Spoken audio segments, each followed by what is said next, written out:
Well, we certainly have a packed schedule over on our sports station, The Team, 1450 AM KNOT this weekend when it comes to the NFL playoffs. Starting today at 1:30 p.m., the Buffalo Bills take on the Denver Broncos. Then at 6 p.m., it's the San Francisco 49ers versus the Seattle Seahawks. Tomorrow at high noon, the Houston Texans face off against the New England Patriots. Then at 4:15 p.m., we've got the Los Angeles Rams versus the Chicago Bears. And guess which team is absent from the playoffs this weekend? Yup, that would be my Philadelphia Eagles. After making such a big deal promoting their playoff game last week against San Francisco, the defending Super Bowl champs are one and done in the postseason. And I'm going to be honest with y'all, I wasn't as upset as I normally am when the Eagles lose in that kind of situation. In fact, I think I can safely say I saw it coming.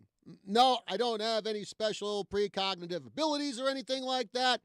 All you got to do is watch the Eagles during the season, and it was easy to make that prediction. Now, yeah, Eagles, they went 11-6, and they won the NFC East. However, well, for one, it was a rather lackluster NFC East division, one where the Eagles actually got mauled in one game by a Giants team that managed only 4 wins all season long. And really, throughout the whole season, Philadelphia just did not play like the championship team they are. They played good enough. Good enough to win the division, good enough to make it to the playoffs. And there's a line in the Tom Clancy novel, Without Remorse. Oh, by the way, one of my favorite Tom Clancy novels. The line goes, perfect is a pain in the asterisks. I have to keep it clean there, but you know what I mean. Anyway, perfect is a pain in the asterisks and often not worth the effort. Sometimes good enough is good enough. In certain situations, that's true. In the NFL playoffs, it's not. Even worse, it just seemed like that whole game versus San Francisco, the Eagles, they were just teasing us Philly fans. Just, we're ahead. We're ahead now. Oh, no. Now we're playing behind. Oh, we're back on top now. We can do this. We can win. But instead, they blew it. Honestly, I think I would have rather had the Eagles get blown out in that game than have them just string me along the whole way and ultimately let me down. So, how does this happen? How do you go from Super Bowl champions and you come back with the team pretty much intact, and then you get bounced out in the playoffs in the first round? I mean, there is the cliche line of championship hangover, which might translate into them thinking, hey, we smoked everyone last year, just rinse and repeat for this year. Another possibility is being the champs. There's a lot of pressure on you to win it all again.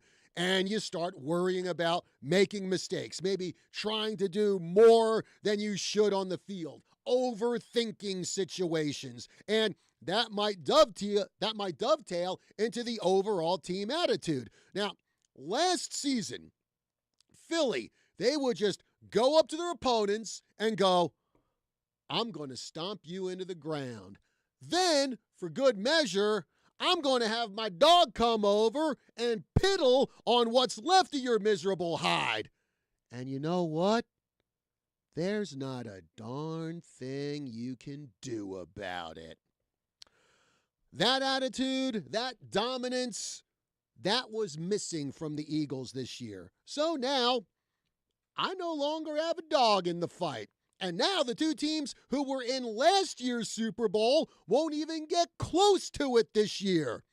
Well, at least with the Chiefs not even in the playoffs, at least we won't have to listen to commentators give us incessant Taylor Swift updates. So thank goodness for that, at least. It also goes to show that being a champion and your past performances, they don't guarantee anything. Now, case in point, coming back to our area with this example, case in point, that game we had Wednesday on the team 1450 AM, KNOT, between the Prescott and Flagstaff girls basketball teams. Flag came into the contest the defending state champs. And how about this for a streak? They hadn't lost to a Grand Canyon region opponent in something like 10 years. I think it was like a 100-plus winning streak against region opponents. But what happened? Prescott beat them. And I'm not going to say that Flag went in there overconfident or they were resting on their laurels. No, I seriously doubt that, considering last year in the Elite Eight of state, they barely beat Prescott. Both teams Wednesday night played their guts out. Both teams wanted it. Both teams brought it. And this time, it was Prescott who got the deke. The final score was 46-40. And again, it wasn't that Flagstaff thought they could just be good enough and get the win. They played really well. It was just that night, Prescott was a wee bit better. And both teams have their rematch February 6th at Flagstaff High School. And you know the Eagles are going to come out way more determined. And I seriously doubt Prescott is going to go up there thinking, hey, we beat them once. We got this in the bag. No. I imagine Coach Jamie Johnson is going to have her squad going into that game thinking, we got to play twice as hard here if we want to beat Flag again. So I would not be surprised at all if we get another epic battle on February 6th between Prescott and Flagstaff girls. And as I said, no matter your past performance, nothing is guaranteed. You got to go out there and you got to earn it. Excuse me. Speaking of epic battles, Monday on the team 1450 AM KNOT, we've got the College Football National Championship game between Indiana and Miami. The broadcast begins at 4:30 p.m. And speaking of College Football National Championships, earlier this month, the Division III national title game took place with Wisconsin River Falls topping North Central from Illinois 24-14.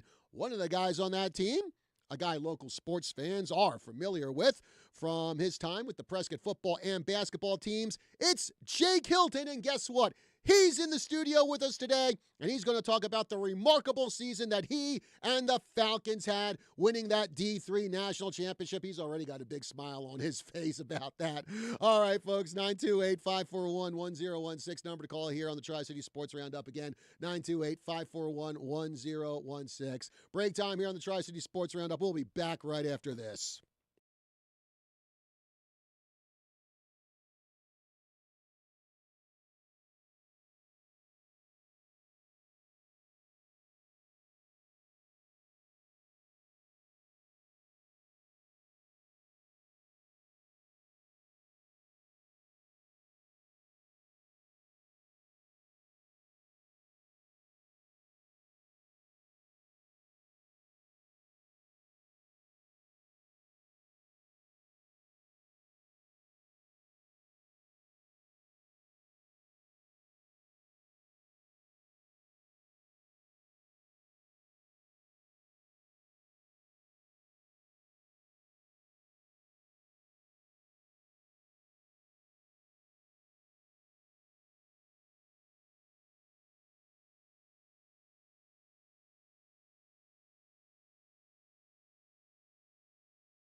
We are back here on the Tri-City Sports Roundup. John Rust with you here, and in the studio with me today, I have one of the players from the Division III National Championship team, UW River Falls. It is receiver Jake Hilton, and of course, Prescott alum Jake Hilton. Jake, glad to have you on the show, man. Thanks for being here. Thank you so much, John. It's a pleasure. And, of course, well, obviously, congratulations. A huge accomplishment winning that D3 national title. And I'm sure you and your teammates and the coaching staff, probably everyone at UW River Falls, I imagine you're still on that championship high, huh? Oh, yeah, of course. I mean, it's just it's a surreal feeling just, going to win a championship. Like, that just doesn't happen very often. And I mean, you got to count your blessings when you have them. And, well, kind of like I was saying in my monologue about, past performances aren't guaranteed. You got to go out there and earn it. The team you beat, North Central, they've actually won 3 national championships at the D3 level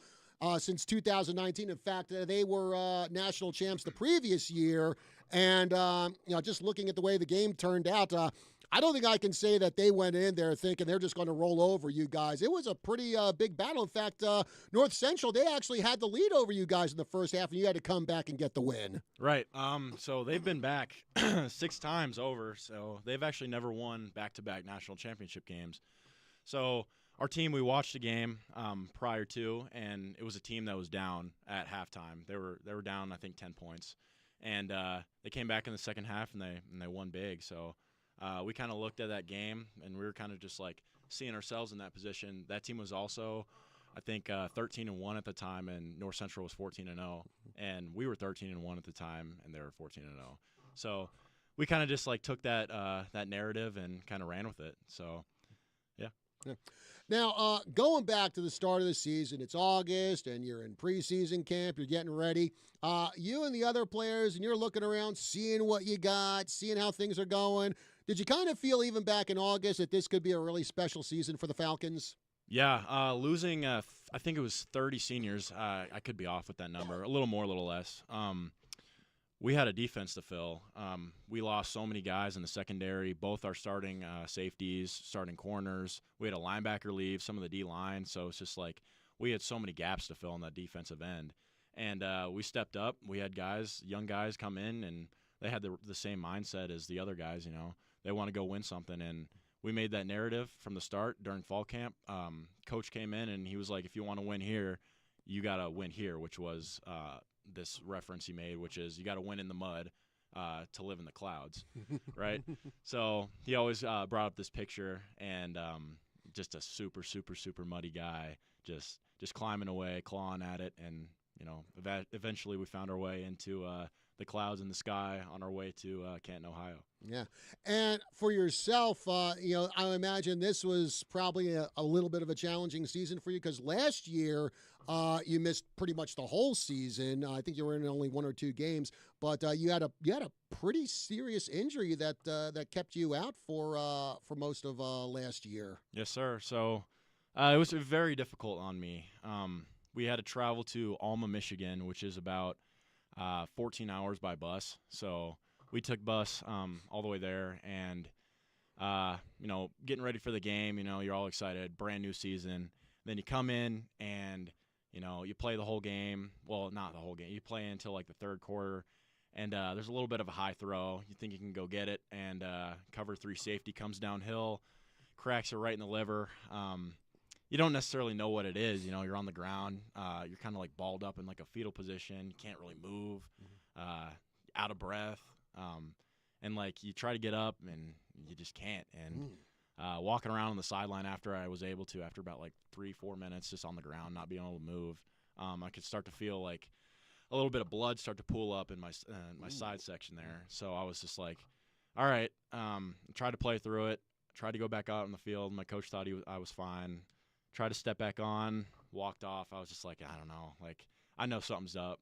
So a doctor came over, and he said, yeah, you got to go to the hospital. I think you got a lacerated liver here. And that's pretty serious. So made my way to the hospital in Lansing, Michigan. They told me I had a lacerated liver, and they don't know if I need surgery or not. So they gave me some special drugs, and I threw them all up right away. hurled over, just got rid of whatever was in my stomach, and fortunately, I didn't need to get surgery, but it ended my season that way. Mm-hmm.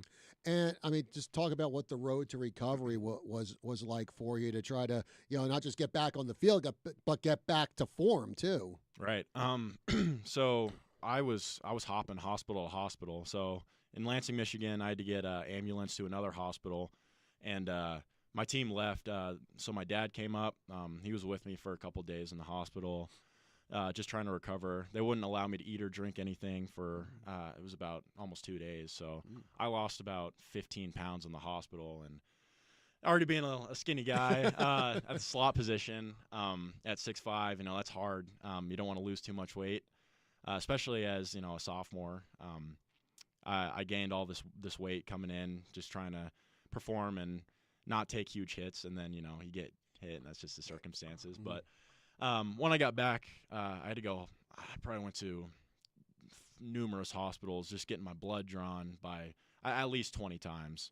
And then doctors telling me I'm not allowed to come back for the year. So I would switch doctors and be like, all right, I'm fine. Like they're telling me I'm okay. Like it's starting to heal. And I'm like, okay, like maybe I can be back for playoffs here. And then blood drawn again. They tell me, your blood pressure is a little high. We can't let you go back. I'm like, all right, well, maybe I'll switch to another doctor, just try my best to get back into the shape to play football. And at the end of the day, like nobody would let me go back. Mm-hmm. And that was really hard on my mental and definitely hard on my team when I was able to start training a little bit and get back in the swing of things. Yeah. And then, of course, you come back this year. And I know a few weeks ago I had Samantha Wright from the Embry-Riddle women's soccer team on, and she was one who missed an entire season because of an ACL. And she said, yeah, you missed that season, and then it takes you almost a whole year just to kind of get back to where you were before then. Right. So what about you over the course of the 2025 season for River Falls? When did you feel that you got to a point where I'm like, okay, I feel like I'm at the level I was before I had the lacerated liver? Summer, actually. Just training with these guys. I actually got the opportunity to train with Adam Thielen, just a couple other Minnesota Vikings. I forget his name. He's a linebacker. But we got the opportunity to go play with them. And then there was also Tristan Jackson. He's not very well known, but he's a practice squad player for the Vikings. He played a little bit, and then he got traded to the Arizona Cardinals. So it was pretty awesome playing with these guys and just learning, everything about football from the highest level possible. And you definitely take that next step every time you learn something, and you could literally feel like yourself getting better each day, just learning from these guys, just absolutely open up in your ears and just hearing all their information they have to say. So just training with these guys over the summer, and just like I'm at the highest weight I could possibly be at. I'm at like 208 pounds at 6'4", 6'5", feeling good going into the slot spot. So, yeah, it was great. Yeah. Definitely the summer. And then, of course, you had a tremendous season for Wisconsin River Falls. Over 700 receiving yards this season, along with 7 touchdowns.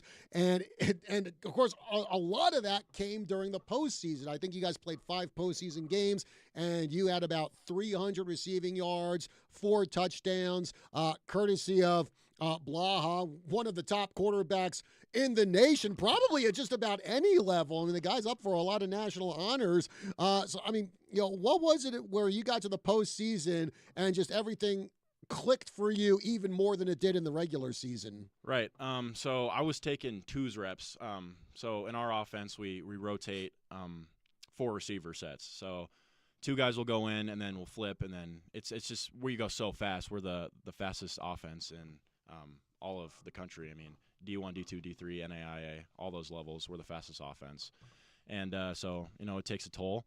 But in the playoffs, I kind of just made it known that, I want to go be the guy. I want to go make the plays. And when the team needs me, I'm going to go be that guy to throw to. And, whatever happens, happens. And that was my mindset. Okay. And and then of course, one of the bigger games that you guys had to be against John Hopkins, and that was in the national semifinals, and that was a huge back and forth battle where you had a touchdown at a really critical moment. Yes, sir. John Hopkins game, one of the coldest games in D3. I mean, it was super windy that day. Wind chill was probably like -10. Playing in very, very cold temperatures. I mean, yeah, we had the heaters going, and you walk by them, you can't even feel them. You're that cold. So, just a special game for us. I mean, it was super, super back and forth the whole game. We had guys make plays all day. They're probably the best team we played that year in terms of who wants to win it more. And it's just we did a great job against them. Yeah, and then of course you go back to the week before. You were in the Elite Eight with Wheaton College, and that one you guys won pretty handily, 46-21, and that probably wound up being your best postseason game. 126 receiving yards, 2 touchdown catches. So just take us through your performance in that game against Wheaton. Yes, sir. So that was actually the coldest game in Division III history. No way. Yep. So it was. So what was the temperature you got? Wind chill was -20. So the Division III ice bowl, in other words. Yep. So we played in -1, but the wind was whipping. Just absolutely just bone chilling. So we had to get tents up, and they had heaters inside of them. Just cold game. But having the tents up really helped. Your hands weren't super cold until you get out in the field, and then you can't feel your face. And then, you're looking over the sideline. You got like a blank stare. You can't like make any emotions. But we all wanted to win. Like we've never done this in program history. All we've gotten to is the playoffs, and we've never won a game in playoffs. So this year was really the year for us. We knew that, and Wheaton College, they're a good team, but we knew that we had better players, and we knew that we could make bigger plays. All right. Well, folks, we're coming up to a break here on the Tri-City Sports Roundup. In the studio with me, I have Prescott High School alum Jake Hilton. He's talking about the championship season he and his Wisconsin River Falls football team had. We come back, we're going to talk about that championship game against North Central. But before we go to break, as always, it's time to see who shined over the past 7 days as we present the Tri-City Sports Roundup 3 Stars of the Week. Starting with the ladies, our number 3 star is Kylie Murdoch of the Prescott basketball team. She notched 18 points in the Lady Badgers' 82-17 victory over ALA Queen Creek Monday. The number 2 star is Addie Presciandero, also of the Prescott basketball team. She tallied 19 points in the Lady Badgers' 82-17 drubbing of ALA Queen Creek on Monday. And our number 1 star of the week, making it a clean sweep for Prescott girls basketball, it's Bella Apt. She notched 20 points in the Lady Badgers' 82-17 rout of Queen Creek Monday. ALA Queen Creek, I should say. Now, for the guys, our number 3 star is Isaac Martinez of the Chino Valley basketball team. He tallied 18 points in the Cougars' 106-52 loss to ALA West Foothills last Friday. The number 2 star is Peter Dress of the Embry-Riddle basketball team. He registered 18 points and 12 rebounds in the Eagles' 88-45 rout of La Sierra Thursday. And our number 1 star of the week is Noah Gift of the Embry-Riddle basketball team. He recorded 19 points and 10 rebounds in the Eagles' 76-53 victory over Life Pacific last Saturday. Congratulations to all our 3 stars of the week. Break time here in the Tri-City Sports Roundup. We'll be back right after this.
We are back here on the Tri-City Sports Roundup. John Rust with you. In the studio with me today, I have former Prescott football and basketball player Jake Hilton, and we are talking about the national championship game that he and UW River Falls were in. That, of course, they won it against North Central. And again, Jake, going back to that game with North Central, as I mentioned earlier, that was a game where North Central, they pretty much owned that first half. In fact, at one point, North Central, they were up 14-3 over you guys. So talk about what it took for the Falcons to come back, overtake them, and get that win.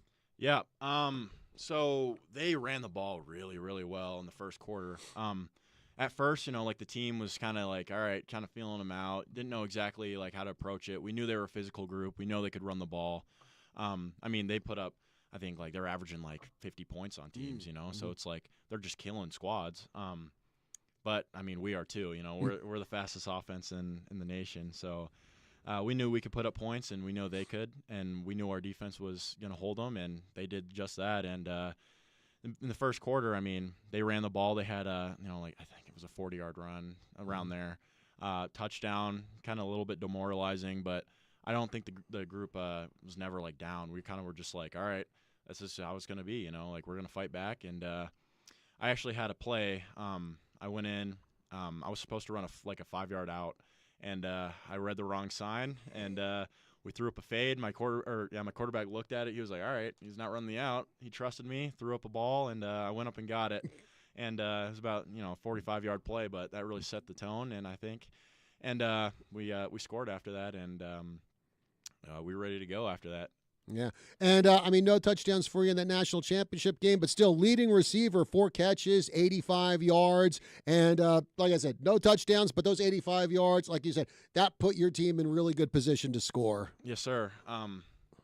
In terms of the second half, though, we had our group stepped up. We all came together as a unit. Like, I've never seen the locker room, so chill after we've been down. We haven't really been down except the game against UW Oshkosh. And we were all over the place in the locker room. People were yelling at each other. All right, we got to lock in. We got to blah, blah, blah, blah, trying to get the team to rally. But in the national championship game, we were calm, collective, and, we were ready to go. Mm-hmm. And, of course, the clock hit 0. You get the win 24-14, again, over one of the top teams in Division III, 3-time national champions since 2019. When that clock hit 0, what was your reaction when it dawned on you that I am part of a national championship team? Yeah, it actually started hitting me around the 2-minute mark. They turned the ball over, and we kind of had it, and I was just kind of I was signaling to all my players, I can feel it. This is awesome. Everyone else is they're getting giddy and all jumping up and down, smiles from cheek to cheek, and when clock hit 0, we all rushed the field and kind of just looking around wow, we really just did this, we won this. Surreal feeling, obviously it's not like you get the flowers and the confetti at the Division I level, mm-hmm. but it's still such a special feeling knowing that you're a part of a group that won, and it's super special. Yeah, and not only that, but you also had some pretty nice viewership for that game. I think before we went on the air, you told me that the D3 National Championship game had about 300,000 views, which is up big time from the year before. Yes, sir. That's huge. I think just Blaha, our quarterback, and the success we've had definitely brought in a lot of viewers, and just hearing our name, I think people were ready for that. I think this goes to show something I've said quite a bit. In fact, the other week I did a morning report with Missy Townsend, the athletic director over at Prescott. We were talking about some former athletes over there. And it's obviously when you're an exceptional athlete in high school and you're thinking about the college level, it's only natural that you got the D1 stars in your eyes. You're thinking ASU, U of A, USC, Ohio State, UConn, Indiana, Duke, Alabama, Georgia. But, the reality is that not everyone's going to make it to the D1 level. But, Jake, I think you're proof that you go to some of these D2, D3, NAIA schools, just like Embry-Riddle here, or UW River Falls in your case, there are still exceptional athletes. There are still great games being played at those non-D1 levels. Yep. If I were to talk to kids, I'd say that wherever you go, choose that place that best fits. Whether it is D1, D2, D3. You don't want to go to a Division I and wash out. Like that's super hard on you. It's demanding. If you can go play at a Division III and you can start and you can make plays and the city likes you, I mean, that's all that matters. At the end of the day, you're playing football and you could play your whole college career if you want. So it's like, you got to make that choice, and sometimes it's a hard pill to swallow, especially if you're super like driven into the especially now like the NIL and you can get money and all these scholarship opportunities, but I think you go choose the best place for you. Yeah, and sometimes it is going to be a smaller school because you go to say like an ASU, a UCLA or something. You're talking about a college whose student population is equal to that of the population of Prescott. But UW River Falls, I think you said River Falls. That's a town whose population is like about 15,000, and I would imagine that the student population of River Falls is probably maybe a few thousand. Yeah, it's around 5,000. With just the undergrads. So, being in a town like that, obviously it's small, but the majority of the time those are the best people. They're not. I wouldn't say they're fake people. Whatever that may mean to you, but big town, big city is different from a small town, and there's still opportunities to go and visit other cities and see other games and go to other schools. But a lot of the guys in River Falls, it's such a brotherhood. Everyone loves it. There's a good bar scene there if you're into that. House parties. But in terms of the city, like everyone is very, very tight knit. Yeah, and so what was it for you? When you were at Prescott and you were going through all your options for college, what was it about Wisconsin River Falls that attracted you to that place? For me, I wanted to be at a school where I would get the ball thrown to me. In Prescott, no shade, I love Prescott High School. We were more of a run-heavy offense, and I loved it. My time at Prescott was amazing, and wanted to be at a school where we were an air raid offense, and I just think that was the best fit for me, and that's what found out to be the best fit. Mm-hmm. And again, it worked out well for you. In fact, come January 28th. You've got a parade over in River Falls in your honor. Yeah. We got a bus going, and the whole city's gonna be around, and it's gonna be great. It's gonna be awesome. Well, hopefully, there'll be some like heaters on that bus too. Yeah. Are you gonna be just like on top of the bus, or because you said it is going to be pretty cold over there? Yeah. Hopefully we're inside.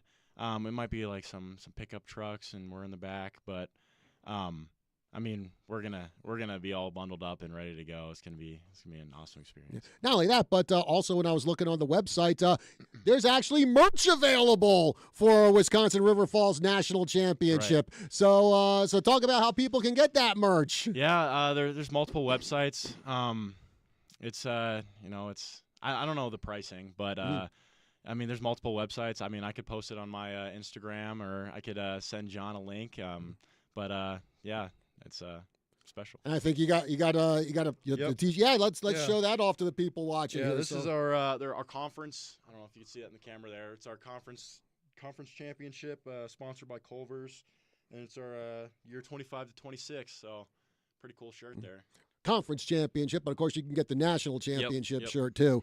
Now, looking ahead to next year, kind of like I said, it's like next year you're going to have a target on your back, and kind of like you don't want to be like the Philadelphia Eagles and rest on your laurels or anything like that. So what does next year look like for Wisconsin River Falls football? For us, I think we have a lot of guys, entering the portal, and good for them.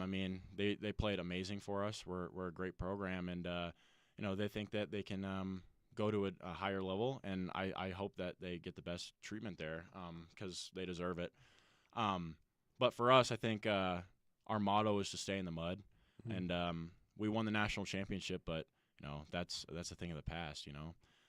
So coming into this next season, I think the team's kind of ready to take on the new responsibility of getting back to the national championship, and we don't want nothing less. We have a new quarterback coming in, Riley Warzinski. I mean, this kid he's a great athlete. He can sling it. I mean, he can throw the ball 100 yards if he wanted, But he's going to lead the team for sure, and we have a lot of defensive guys that are young, ready to come back.